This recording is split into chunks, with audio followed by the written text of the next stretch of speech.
Is Hannibal here from the Hannibal TV.com, and I just happened to review a few matches, more than a few, probably. I kind of went on a rampage and watched about eight or nine Tony Atlas matches as Saba Simba character he portrayed in the WWF, which became WWE from August 4th, 1990 to September 13th, 1991. And while I remember the character as a kid, seeing it as a very young kid, I completely forgot of how ridiculous the character was. He's basically Tony Atlas, a guy from Roanoke, Virginia, or Roanoke.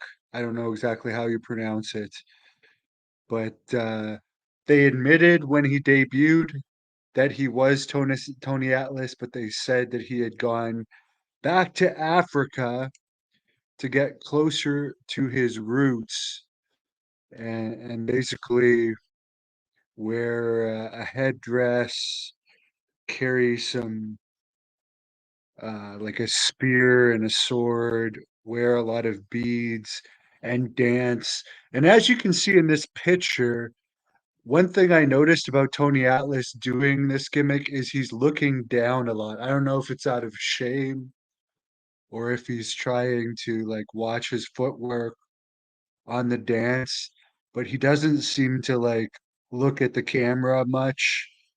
He seems to have his head down and his eyes closed a lot. His wrestling, his finishing maneuver was like a Samoan drop where he stayed with his back on the opponent, kind of bridging up with his hips to pin the guy. Supposedly, he was originally supposed to wrestle Akeem the African Dream, and it was going to be like a battle over Africa, but Akeem ended up quitting, and he wrestled Barbarian mostly. I think I recall seeing Saba Simba against the Barbarian here in Ottawa once. He didn't have that many TV matches, at least as far as that are on YouTube. There's probably 10-ish TV matches on YouTube, and it looked like for the house show matches, he didn't wear the headdress. And from the house show matches I've seen on YouTube or the Coliseum video matches, didn't seem like he danced. Seemed like the dancing was more um, for a TV thing. He said in an interview with me that Vince McMahon came up with the gimmick. I've heard him say different versions of it. I'm not sure. He's been known to tell a tall tale here and there. I heard him say in another interview he had the choice of either this gimmick or going to WCW to feud with Ric Flair, and he took this gimmick. I don't know if I believe that. He claimed that for the Ric Flair gimmick, he was going to have to dye his hair gray and come out of the crowd dressed like an old man to attack Ric Flair. But he ended up choosing Saba Simba. He also claimed in an interview that he was doing the fitting for Saba Simba. I guess at the same time Undertaker was being fit for the Undertaker. I don't know if the timelines match there quite, as Undertaker didn't debut till the Survivor Series, but anything's possible. But yeah, this is a gimmick that I would suggest people watch if they want to see kind of some disbelief of the type of gimmicks that happen.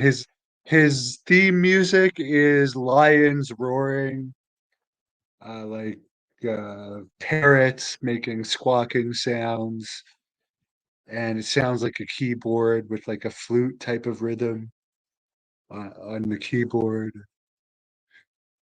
It's interesting because now it seems like if they would have them do a gimmick like this, they would probably put a bit more effort into like teaching them how to do more realistic tribal dances. And I've heard Bruce Pritchard say he wasn't a fan of this gimmick either.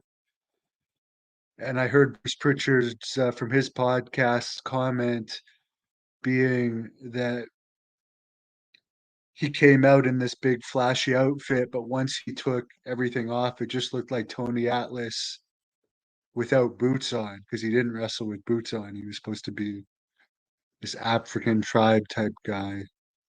But I'm glad he got over a year of pay from that. He actually beat Haku in Augusta, Georgia, August 4th, 1990, in his debut.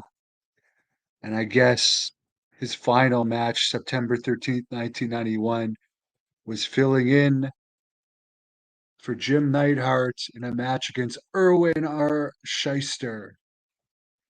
So at least he got a bunch of paydays out of that, and he ended up in WCW soon after that. Funny enough, teaming with the Barbarian in WCW, where he had wrestled the Barbarian a lot in WWE. So let me know your thoughts on this gimmick in the comments. As I said, I didn't remember much about it from when I was a kid, other than I remembered it was this huge guy. Um, but to come back and watch the dancing and just the way that they kind of threw this gimmick on him. Good for him getting the money. He really needed the money at the time. But uh I don't know. I think they probably could have come up with a better gimmick, but who's to argue with all the success they were having at that time? Thank you for watching the Hannibal TV. Please like this video if you enjoyed it and click the subscribe button to not miss any of our latest shoot interviews, match videos, or news updates.